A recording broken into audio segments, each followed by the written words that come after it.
Hey, it's Ashley from Westcott, and in this video I'm going to show you some quick tips for shooting night portraits.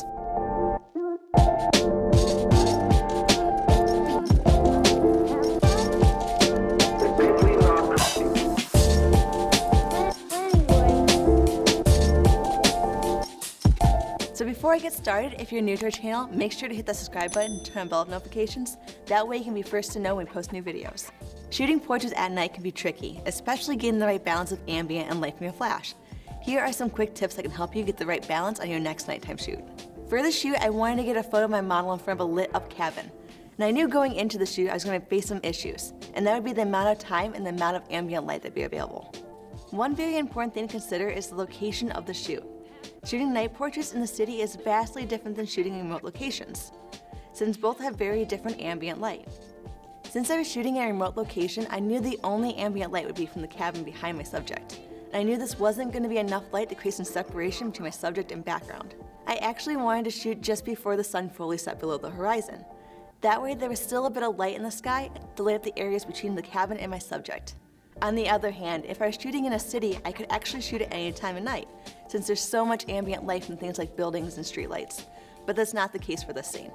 Since I wanted to shoot with a little bit of light in the sky, I made sure to head to my location with plenty of time before the sun set. That way I can set my gear up before the sun was gone.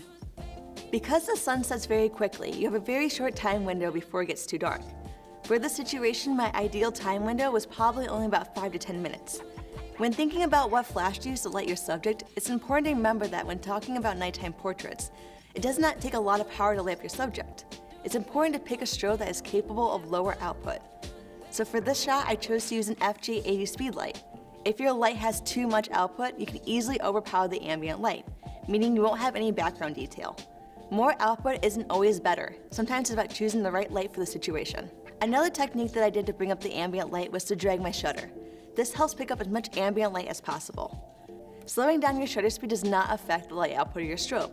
This is why you're able to light your subject separately from your ambient light. In this scenario, I wanted more ambient light, so I simply lowered my shutter speed to let more of the ambient light in while keeping the strobe output the same. When doing this, it's important to check to make sure your shutter speed is not too slow that you start to get camera shake.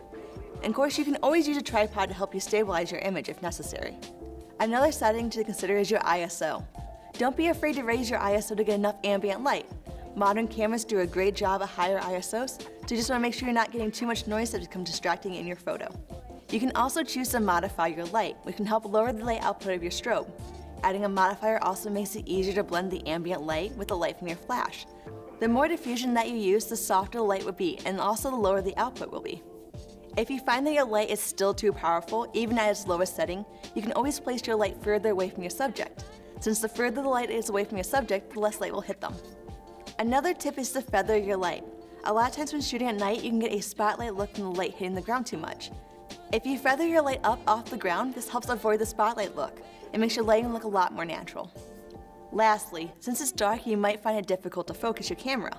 To help with this, you can use the mounting lamp of your light or a flashlight to help you focus. If you are using a flashlight, you want to make sure to remove it from your subject once you get focus, so you're not working with mixed lighting in your shot. So those are just some of my favorite tips from shooting at night. What are some of yours? Let me know in the comments below, and as always, thanks for watching.